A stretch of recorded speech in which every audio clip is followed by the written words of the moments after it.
And Loki season 2, episode 4, we got a chance to see it, Greg. What did you think? This is the I loved it. last episode of early Loved it. access we're going to get. Yeah, I was exactly the same. When we did the first episode, I was raving about it, and then I think you could see in our tone, like while we've really been loving Loki for the most part, we've had our like criticisms about 2 and 3, and maybe not being as high of like in terms of a praise.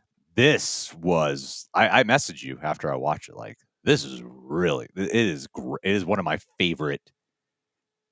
Without spoiling anything, the thing that I took the most away from it in terms of an emotional context is I genuinely thought it was suspenseful, and I don't actually say that with any of the Disney Plus Marvel stuff, even the ones I've loved. I'm like, you can find something exciting, you can find something captivating, but the word suspenseful is very specific to me. Like, this is intense. I don't know what's going to happen, and I'm actually like on the edge of my, like, I'm like, this is really intense. I loved this episode. I think it's really, really great, and I hope people love it as much as we do, or else something's wrong with me, because I really think this is one of the best Disney Plus episodes. I don't want to feel like I'm way overselling it now, or does the expectations going to be so high for it, but I really do think it's one of the best Disney Plus episodes they've ever done. Yeah, no, I completely agree. I had some problems with Jonathan Majors acting in episode 3. I was a bit like, what's he doing? He's like a bumbling idiot. Take me back to the days where we had threatening villains that I was scared of. He kind of tones it down for this episode, gives a much more personal performance, but there's still, the comedic side to him. And it's ending where you're going to know when you see it. Wow, what an ending. My jaw was on the floor, just did not see it coming at all.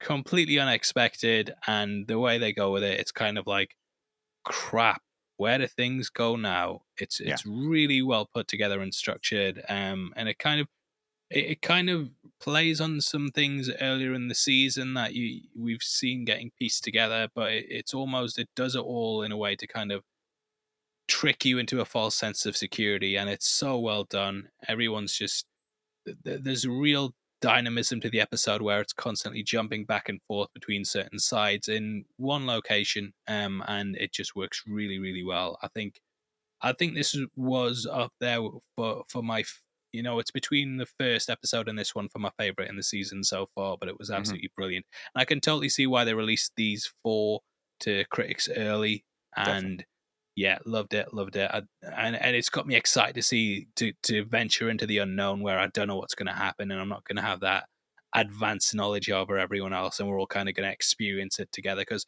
I know we moan about being YouTubers, but it can be tough being a critic when you kind of almost lose your excitement sometimes, because there'll be things that we get sent. Like, there's a show that's not even out yet that I got sent back at the start of September, and it's coming in the middle of November, and it's like, I really enjoyed it, but I'm not allowed to talk about it with anyone, and I feel like by the point I get to it where people are ready to talk about it, it'll kind of be, I don't want to brag, but it'll be like old news for me, and my excitement won't be maintained for that entire time. So when I see people talking about it, I'm just gonna be like, oh yeah, it was good, wasn't it? So I'm really excited with the way this ends. Can't wait to see what happens next time. It's a very central cast. It's your key figures from the season so far that you've all got on board with. OB, Sylvie, Hunter B15, they're X5. They all kind of bring them together and give them all really interesting things to do. And then I think in the last 10 minutes they just throw like 3 curveballs your way, and it's just like, okay, yeah, excited to see where this I goes. mean, the whole thing just ramps up. Like, I think the last 10 minutes will be the talk of the episode, but I think the whole episode, the entire episode's great. I think like the entire thing is great, and the last 10 minutes will be the talk of the episode, rightfully so. Like, I didn't see any of that coming either.